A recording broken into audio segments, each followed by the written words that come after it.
दोस्तों हमारी channel खेतीवाड़ी channel अंदर आपનું हार्दिक स्वागत है। दोस्तों जय जवान जय किसान।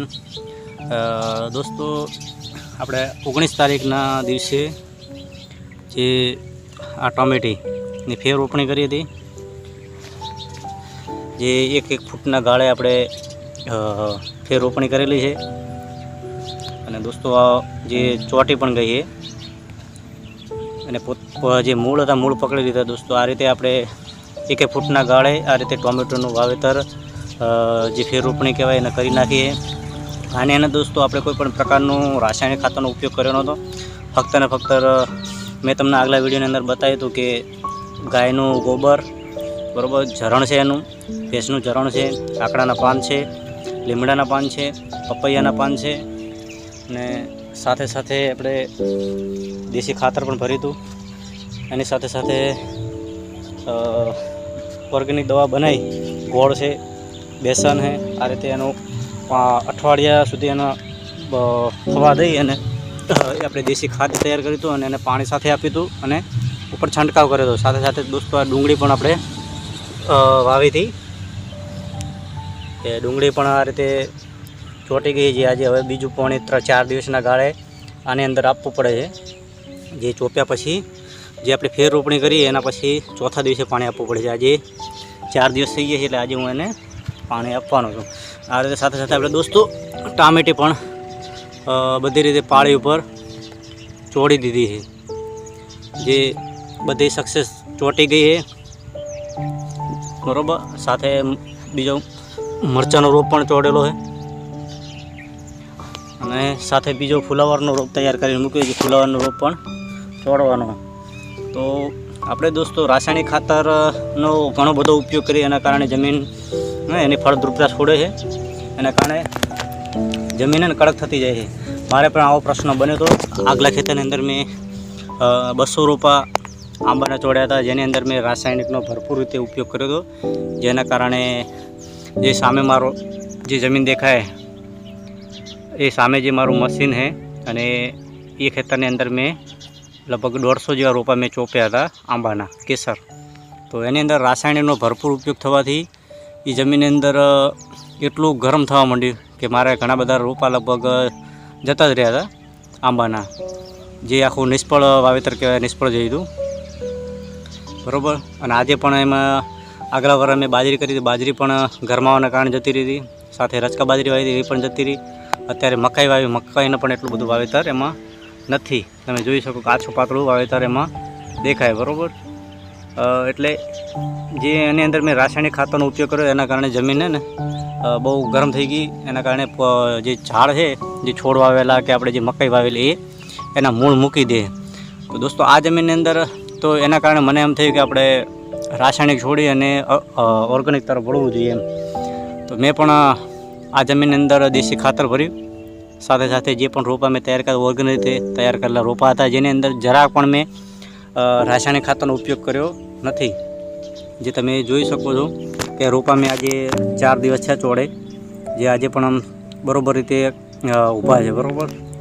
આ રીતે તમે જોઈ શકો કે મેં ફૂટના ગાળે ટામેટાના રોપ ચોડેલા, જે આજે સક્સેસ છે।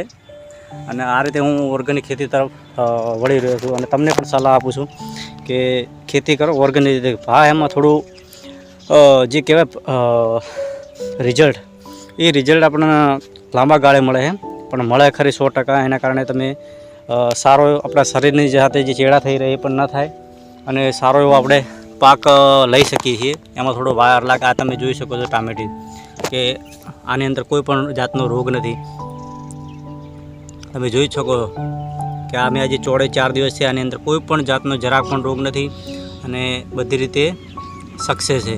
તો આ ઓર્ગેનિક રીતે એમાં કંઈ ફરક પડતો નથી બરાબર। આ જો અત્યારે નાની હતી એના ટામેટીના જે કહેવાય ફાલ આવી ગયો છે, તમે જોઈ શકો છો કે આની અંદર ટામેટીનો ફાલ બેસી ગયો છે બરાબર। તો બસ કહેવાનો હેતુ મારો એટલો છે કે જે પણ ખેતી કરો એની અંદર રાસાયણિકનો જો કરતા જ હોય તો એનો ઉપયોગ નહિવત કરો, ઓછો રાખો અને વધુ પડતો ખાતર જે દેશી ખાતર છે અને ગાયનું ઝરણ છે એ પાણી સાથે આપવાનું રાખો, જેથી કરી તમારી જમીન પણ સુધરી શકે. આ મારી જમીનની અંદર તમે આટલો ફરક જોઈ શકો છો કે મેં રાસાયણિકનો છોડી અને ઔદ્યોગિક જે કહેવાય ઓર્ગેનિક ખેતીની જે વળી એના કારણે આ જમીન તમે જોઈ શકો છો કે આ રીતે. જ્યારે મારા બીજા ખેતરની અંદર મેં રાસાયણિકનો ઉપયોગ કર્યો હતો, જે આજે તમે એને જમીન જુઓ તો કડક થઈ જાય છે, પાસમી જમીન જુઓ આપણને આભાસ થાય એમ. પાસમી જમીન એકદમ કડક થઈ જાય જમીન, પાણી ચૂહતું નથી, બરાબર. તો મેં પણ વિચાર કર્યો કે આપણે રાસાયણિક છોડી અને ઓર્ગેનિક તરફ વળવું જોઈએ. જે આપણા માણસ સાથે જે ચેડા થઈ રહ્યા મનુષ્ય સાથે, બરાબર, જે આપણે રાસાયણિક ખોરાક લઈ અને શરીર સાથે કેન્સર, લકવો છે, ઘણી બધી બીમારીઓ શરીરની અંદર થાય છે. જે આપણે કહેવાય કે ઝેરી ફળ શાકભાજી અને એ ખાઈએ છીએ, જેના કારણે શરીરની અંદર ગંભીર બીમારીઓ આજે થઈ રહી છે.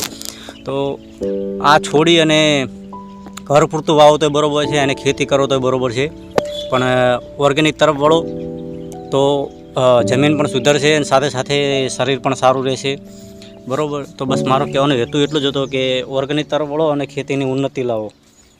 કારણ કે રાસાયણિક કરવાથી તમારે ખેતી છે ને તમને એમ થોડો ટાઈમ લાગે કે ભાઈ આપણને ઘણો બધો નફો મળી રહ્યો, પણ જમીન છે ને એના કારણે અળસિયા છે, બીજા ઘણા બધા જીવજંતુ હોય ને એ મરી જાય છે. તો રાસાયણિક છોડી અને ઓર્ગેનિક તરફ વળો. જે તમે જોઈ શકો છો મારા વિડીયોની અંદર કે અમે એની અંદર લસણ પણ વાવી છે. તમે જોઈ જ શકો છો કે આની અંદર આ લસણ મેં વાવી દીધું છે. આગલા ચારા પણ મેં કર્યા હતા જે સક્સેસ છે. તો બસ કહેવાનું હેતુ એટલું છે કે ઓર્ગેનિક તરફ વળો અને રાસાયણિકને પડતું મૂકી અને સારો વિકાસ કરી શકીએ છીએ દોસ્તો.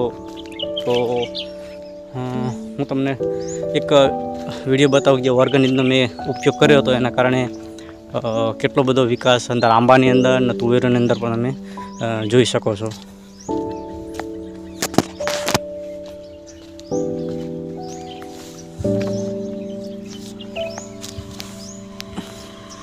આજે મેં પાલક વાવ્યો છે, સાથે આંબાના થોડા છોડ હતા જે તમે જોઈ શકો છો. આ છે મારે આંબાનું ઝાડ, જેની અંદર ઓર્ગેનિક ઉપયોગ કરવાથી આટલો બધો ફાલ બેઠો છે. કોઈ પણ રાસાયણિકનો ઉપયોગ કર્યો નથી. સાથે ગવાર છે, મેં આગલા લગભગ ચોમાસાની અંદર ગુવાર વાવ્યો હતો, ત્યાંનું સારું એવું ઉત્પાદન મળ્યું હતું. આજે એનો બીજવારો તરીકે રાખ્યો, તમે જોઈ શકો બીજવારો કેટલો બધો આવેલો છે, બરાબર. આ છે ડુંગળી, જે આગળ લગભગ મહિના પહેલી મેં ડુંગળી ચોપી હતી, આજે તૈયાર થઈ ગઈ છે. તો દોસ્તો આ બધા શાકભાજીની અંદર આપણે ઓર્ગેનિક ખાતરનો ઉપયોગ કરી અને તૈયાર કરેલું હતું, જેનો તમે રૂબરૂ વિકાસ જોઈ શકો છો. સારો એવો વિકાસ મળે છે. તો દોસ્તો ખેતી ઓર્ગેનિક રીતે કરો અને બીજાને પણ કરાવો. દોસ્તો આ વિડીયો તમને સારો લાગે તો લાઈક, શેર અને સબસ્ક્રાઈબ કરવાનું ના ભૂલતા. જય જવાન, જય કિસાન.